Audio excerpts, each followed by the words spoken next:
rencontre. Une émission de Jean Corcos consacrée à la connaissance du monde musulman.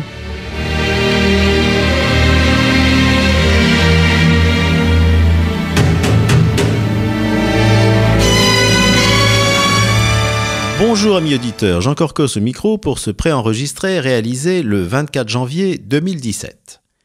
Alors nous allons avoir une émission originale ce matin puisque je l'ai intitulée « Une histoire des Kurdes ». Originale parce que nous évoquerons bien sûr l'actualité de ce peuple qui n'est toujours pas indépendant et que la guerre contre l'État islamique a mis sous les projecteurs des médias.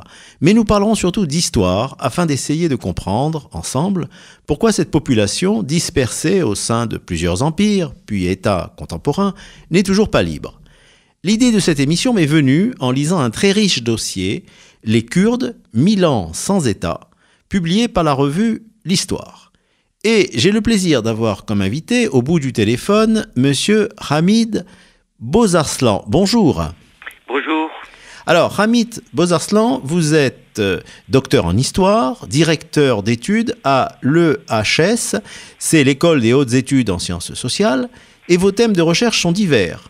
Histoire de la Turquie contemporaine, questions kurdes, minorité du Moyen-Orient et sociologie de la violence, dans cette région qui est moins apaisée que jamais.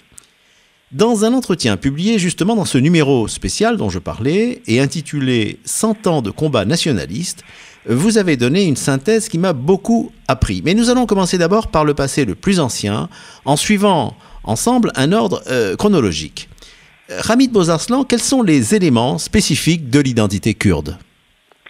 Je pense qu'il faudrait d'abord commencer par un imaginaire cartographique, un imaginaire géographique. On sait qu'à partir du 8e siècle, une zone qui est dénommée comme le Kurdistan commence à apparaître. On n'a pas les contours de cette zone, mais on sait que graduellement, lorsqu'on arrive au 15e, 16e siècle, une zone assez élargie qui s'étale sur la Perse, l'Empire persan et l'Empire ottoman de l'époque, est généralement accepté comme Kurdistan, aussi bien par Istanbul que par Téhéran. Cet imaginaire géographique, je crois que c'est l'un des premiers éléments. Un deuxième élément, c'est un récit collectif historique. Là aussi, on voit que ce récit émerge dès le XVIe siècle. Il y a un ouvrage qui recense le récit de vie de princes kurdes sur les deux côtés de la frontière, aussi bien dans l'Empire ottoman qu'en Perse. Et en troisième lieu, sans doute il y a aussi la question linguistique. Les spécialistes ne savent pas s'il faut définir les parlers kurdes comme dialectes ou des langues, mais il est évident qu'il y a trois dialectes, notamment trois dialectes qui permettent plus ou moins une intercompréhension. D'identifier. Voilà, et identifier qui sont très distincts de persan, même s'ils dérivent de persan, mais qui sont définitivement très distincts de l'arabe et du turc. Voilà. Alors, détermine aussi un peu le groupe. Le groupe. Alors, un des contributeurs du dossier, Boris James, dans la même revue, donc l'Histoire, a situé effectivement l'apparition de l'identité kurde entre le XIe et le XIIe siècle. Alors, il parle des historiens arabes qui avaient caractérisé cette population. Ce que vous venez de dire, c'est-à-dire là où ils vivaient, une sorte d'épine dorsale montagneuse, dont vous avez bien défini les contours, des qualités guerrières. Alors, la question que je voulais vous poser, est-ce que les Kurdes, à l'origine, étaient des nomades, comme les Bédouins, ou des sédentaires ? Je crois qu'il serait vraiment très difficile à répondre à cette question. On a l'impression qu'il y a d'un côté une urbanité très forte, et c'est vrai que quand on regarde l'histoire du monde musulman, on est impressionné de voir que contrairement à ce qui se passe au même moment en Europe, les centres urbains sont extrêmement puissants, ce sont les centres, les lieux de pouvoir, mais on sait aussi qu'une grande partie des populations urbaines ne sont pas nécessairement musulmanes. De l'autre côté, effectivement, il y a une dynamique sédentaire tribale, et une dynamique tribale nomade. Donc les trois faits coexistent. Alors, oui. Excusez-moi, vous avez parlé effectivement de leur dialecte qui dérive du persan, mais comment ça se fait que eux n'ont pas été culturellement arabisés contrairement aux autres populations ? Sans doute ce stock linguistique leur permettait une résistance, mais sans doute aussi parce que les empires arabes avaient besoin des populations périphériques. donc des populations effectivement qui délimitent l'espace arabe. N'oublions pas que lorsqu'on parle du XIIe siècle, on parle aussi de l'Empire byzantin. Donc il y a une sorte de fonction de frontière. On sait aussi qu'à un moment donné, les territoires qui aujourd'hui sont considérés comme Kurdistan étaient Arménie. Il y avait une puissance musulmane, mais qui n'a pas nécessairement visé à arabiser. Donc cette logique d'arabisation n'a pas toujours fonctionné et sans doute n'a pas toujours été voulue par les empires arabes eux-mêmes. Alors, les Kurdes, donc, vont se retrouver, alors, selon les périodes, j'allais dire, du bon et du mauvais côté du pouvoir. On a l'impression, en lisant leur histoire résumée, hein, qu'ils ont été parfois totalement marginalisés. Donc là, ils se repliaient un petit peu dans les zones montagneuses. Et puis, d'autre part, ils ont pu servir un peu de relais à des pouvoirs politiques très changeants, hein, parce qu'il y a eu des tas d'invasions. Par exemple, les Mongols, à un moment donné, ont contrôlé Bagdad. Hein, alors, comment sont-ils arrivés à survivre dans toutes ces conditions? Je pense que cette position périphérique a été à la fin un désastre pour eux, car ça les a empêchés effectivement de se constituer en un État. Ça les a empêchés aussi sans doute de préserver les principautés qu'ils avaient et unir ces principautés. Il y avait une très nette dépendance par rapport aux empires. De l'autre côté, j'ai l'impression que cette marginalité, dans la mesure où elle a arrangé aussi les puissances impériales, leur permettait une sorte de survie. Et cela est très très très clairement attesté au XVIe, XVIIe siècle, où et l'Empire ottoman et l'Empire persan ont définitivement besoin d'une zone tampon, et cette zone tampon, c'est une zone kurde. C'est les Kurdes qui ont joué ce rôle. Alors, dans les quelques minutes qui nous restent avant la pause publicitaire, Hamid Barzarslan, je voudrais qu'on évoque la personnalité de Saladin, parce que je crois que toute personne qui a un minimum de culture historique connaît son nom. C'est lui qui a repris Jérusalem aux croisés. Il a vécu au XIIe siècle. Son nom en arabe, c'est Salah al-Din, la rectitude de la foi. Or, c'était un Kurde, peu de gens le savent. Il a joué un rôle politique important. Il a fondé lui-même un empire au Proche-Orient. Est-ce que vous pourriez donc, dans les quelques minutes qui nous restent, nous parler de ce héros mythique qui était Saladin? La naissance de Saladin s'explique avant tout par l'épuisement disons des énergies arabes. On sait qu'effectivement l'empire abbasside est un empire d'abord très puissant, par la suite c'est un empire qui est totalement vidé de ses énergies, et l'empire reste officiellement arabe, le calife reste arabe, et en même temps on sait aussi que de plus en plus les forces dynamiques sont des forces soit mamelouks, qui sont en grande partie turques, qui viennent du Caucase, soit effectivement une force kurde. Et je crois que la naissance de la dynastie des Ayyoubides, donc de Salahaddin et Ayyoubi, de Saladin, s'explique par ce fait-là. Et là encore, je crois qu'effectivement une dynamique de la marginalité a joué un rôle très important. L'historien arabe du XIVe siècle, Ibn Khaldoun, expliquait que seuls les peuples qui viennent des bas-fonds de l'histoire arrivent à se propulser au devant de la scène historique. Et le cas de Saladin confirme cela. Donc, venant d'une posture extrêmement marginale, utilisant sa capacité militaire, sans doute aussi des liens d'allégeance extrêmement forts avec le groupe kurde, puisqu'on sait qu'effectivement il avait une armée kurde, il a pu se propulser au devant de la scène. C'est ça qui est extraordinaire, et puis de penser que donc cet empire ayyoubide, les Kurdes ont été vraiment au premier plan, quoi. Ils avaient les clés du pouvoir. Voilà, au moins pendant quelques décennies.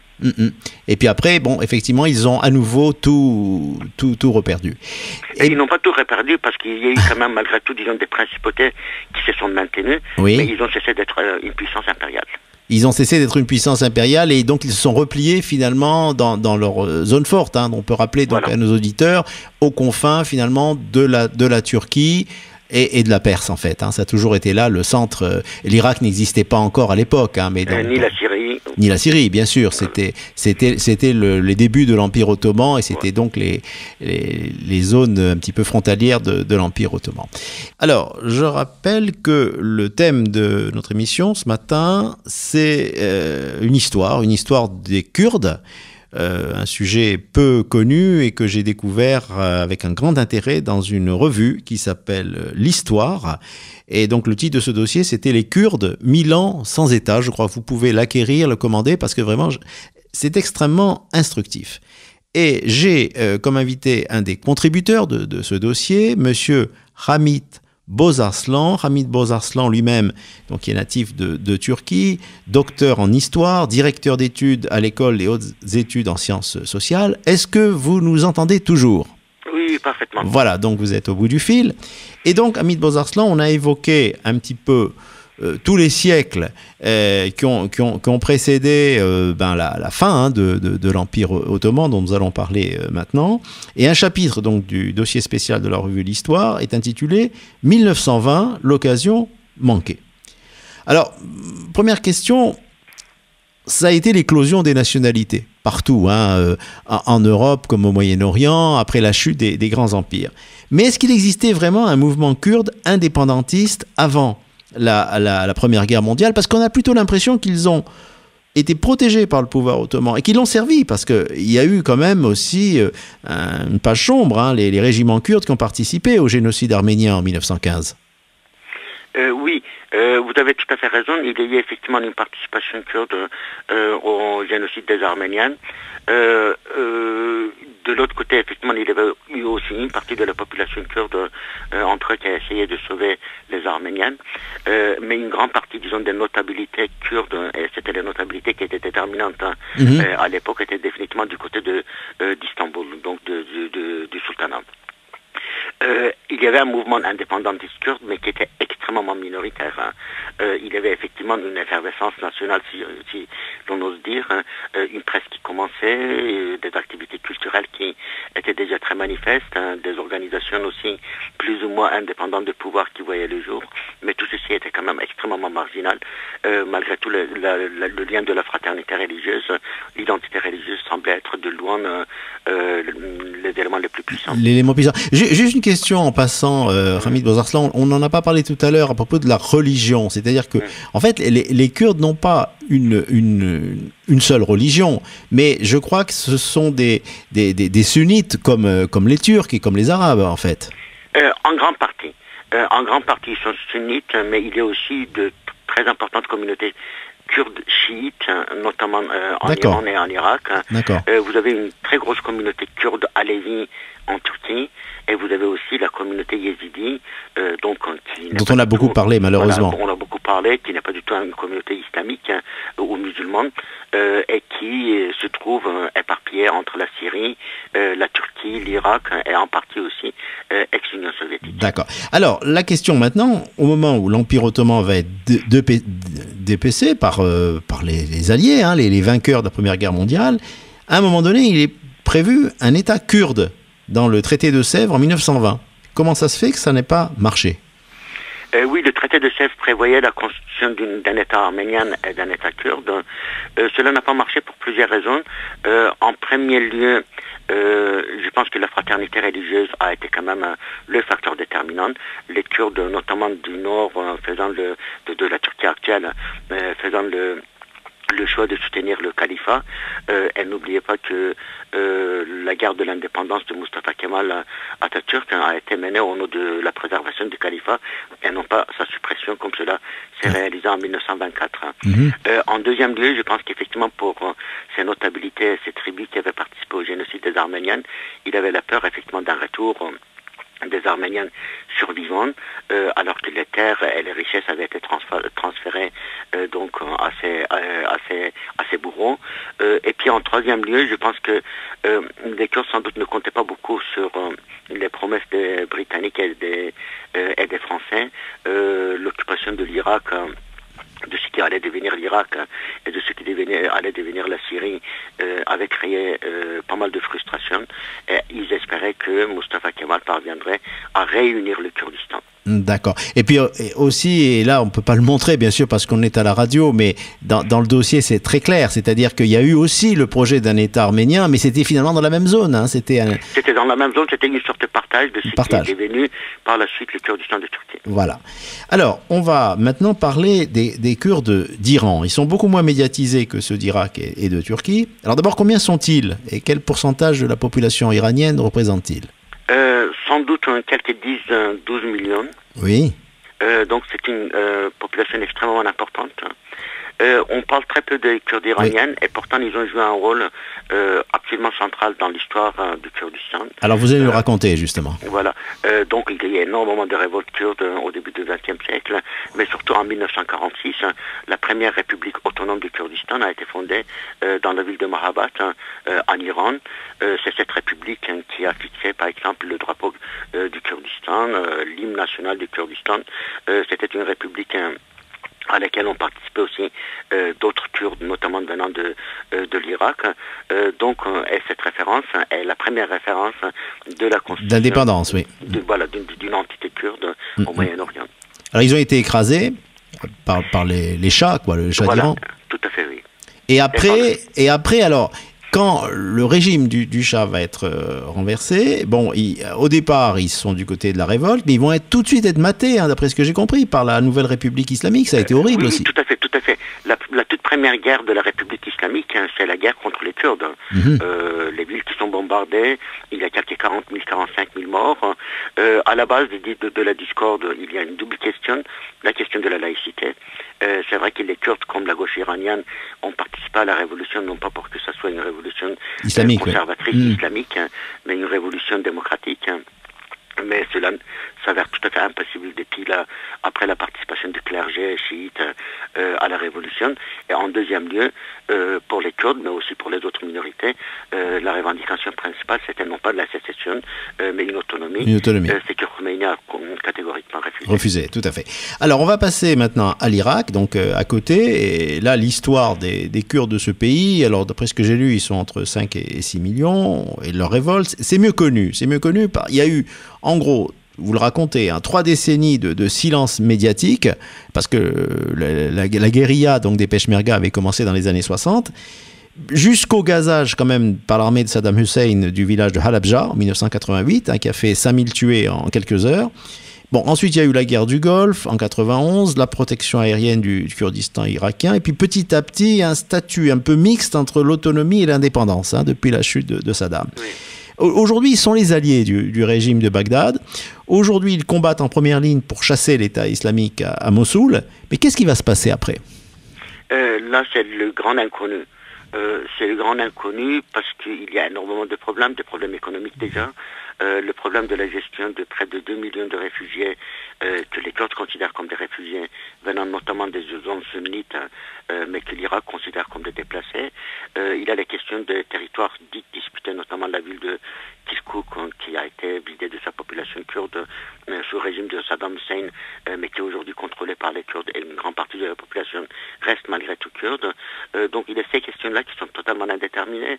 Il y a une sorte de guerre froide entre l'Iran et la Turquie concernant le contrôle de cette zone.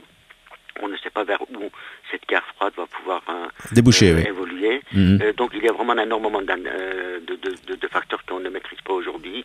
Mais on peut dire qu'effectivement le Kurdistan irakien dispose aussi de pas mal de dynamisme, d'une population jeune, énormément d'activités culturelles, sociales. Donc c'est un espace qui survient.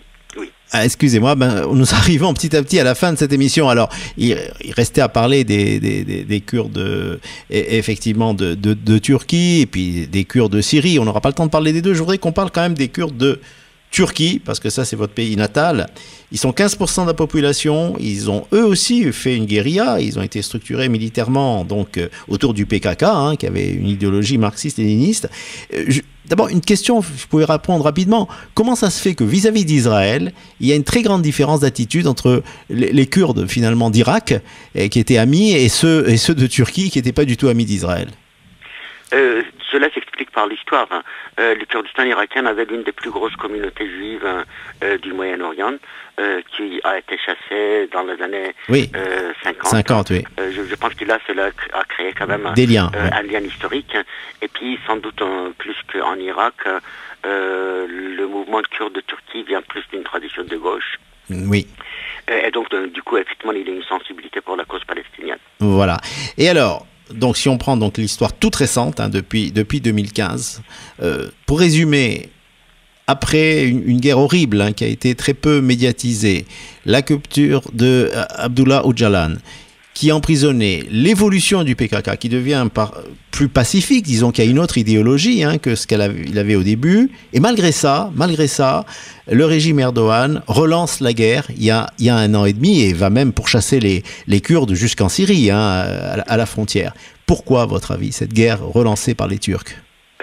La raison est que Erdogan était tout à fait prêt à reconnaître l'existence des Kurdes, mais à condition que les Kurdes se mettent à son service et au service de sa cause turque et sunnite, à la fois sur le plan intérieur et sur le plan extérieur à l'échelle du Moyen-Orient, et qui servent de tremplin, disons, à son projet hégémonique dans la région. Dans la région, oui. Voilà, dans la mesure où il y a effectivement un refus des Kurdes, d'abord en Syrie, mais aussi en Turquie, je crois qu'effectivement la répression s'est enclenchée. Pour les Kurdes de Turquie, la question principale n'était pas du tout une question de sécession, il faut de plus, il n'y a pas de politique d'indépendance, mais c'était la refondation de la Turquie sur des bases égalitaires, à la fois concernant les Kurdes, mais aussi concernant la démocratie, aussi concernant la laïcité, et là c'est totalement en dehors du programme. Impossible. Donc c'est très clair tout ce que vous nous avez dit, Ramid Bozarslan, c'est-à-dire finalement cet agenda kurde qui traverse les décennies, laïque, progressiste, ouvert, et qui vient en collision avec un Moyen-Orient où les intégristes se sont réveillés partout finalement. Tout à fait, oui. Alors, merci en tout cas pour cette interview. Je pense qu'il aura appris beaucoup de gens beaucoup de choses à nos auditeurs. Et donc, amis auditeurs, je vous remercie de nous avoir suivis et je vous donne donc rendez-vous dans 15 jours. Au revoir.